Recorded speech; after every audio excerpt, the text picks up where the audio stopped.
Hi guys, നമുക്കിതൊരു വാട്സ് in my bag കാണാം. Travel edition ആണ് കേട്ടോ. അപ്പൊ എനിക്ക് അത്യാവശ്യം ഒരുപാട് സാധനങ്ങൾ കൊള്ളേണ്ടതുകൊണ്ട് ഞാൻ ഈ ഒരു ബാഗ് എടുക്കുന്നത്.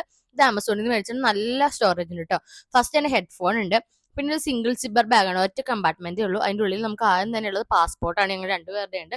പിന്നെ ഫോണുകളുണ്ട്, അത് കഴിഞ്ഞിട്ട് ബ്ലൂ കട്ട് ലെൻസ് ഉണ്ട്, ഈ എഡിറ്റ് ഒക്കെ ചെയ്യുമ്പോൾ ആവശ്യമുള്ളത്. പിന്നെ ഒരു സൺഗ്ലാസ് ഉണ്ട്, പിന്നെ 3 പിൻ ഉണ്ട്, പവർ ബാങ്ക് ഉണ്ട്, ട്രൈപോഡ് ഉണ്ട്, പിന്നെ ഇതൊരു ക്യാമറയാണ് കേട്ടോ. ആ ക്യാമറ നെക്സ്റ്റ് എയർ ക്ലിപ്പ് ഉണ്ട്, പിന്നെ ഒരു എയർപോഡ്സ് ഉണ്ട്. പിന്നെ ഈ ഒരു സാധനം എന്ന് പറഞ്ഞാൽ നമുക്ക് അടിപൊളിയായിട്ട് യൂസ് ചെയ്യാൻ പറ്റിയതാണ്. ഇങ്ങനെ നമുക്ക് വീഡിയോസ് ഒക്കെ അങ്ങോട്ടും ഇങ്ങോട്ടും മാറ്റാനൊക്കെ ആയിട്ടുള്ള ഓരോ USB സംഭവങ്ങളൊക്കെ ഉണ്ട്. ഇതിൻ്റെ ഒരു മേക്കപ്പ് പൗച്ചാട്ടോ, അത്യാവശ്യ സാധനങ്ങൾ മാത്രമേ ഉള്ളൂ. പിന്നെ ക്യാമറ ഇതാണ് എൻ്റെ വ്ളോഗിങ് ക്യാമറ. പിന്നെ വേറൊരു ഫോൺ ഉണ്ടായിരുന്നു, പാസ്പോർട്ട് കവർ ഉണ്ട്. ഈ സാധനം അടിപൊളിയാണ്. ഇത് ഞാൻ ആമസോണിൽ നിന്ന് വാങ്ങിച്ചാണ്. നമ്മുടെ ചാർജറൊക്കെ ഭയങ്കര ഓർഗനൈസ്ഡ് ആയിട്ട് വെക്കാൻ പറ്റും. ഞാൻ വേണമെങ്കിൽ ലിങ്ക് കൊടുക്കാം കേട്ടോ. പിന്നെ ഒരു പേനയും അതിന് വേണ്ടിയിട്ടുള്ള ഒരു ബുക്കും ഉണ്ട്. പിന്നെ മൈക്ക് ഉണ്ട്, ഞാൻ വീഡിയോ ഒക്കെ എഡിറ്റ് ചെയ്യുമ്പോൾ മൈക്കില്ല അതുണ്ട്. പിന്നെ എൻ്റെ ഫൈനലി ഇതേ ഈ ഒരു വാലറ്റും കൂടി. അപ്പോൾ അത്രേ ഉള്ളൂ. ഞാൻ പോട്ടെ, ബൈ.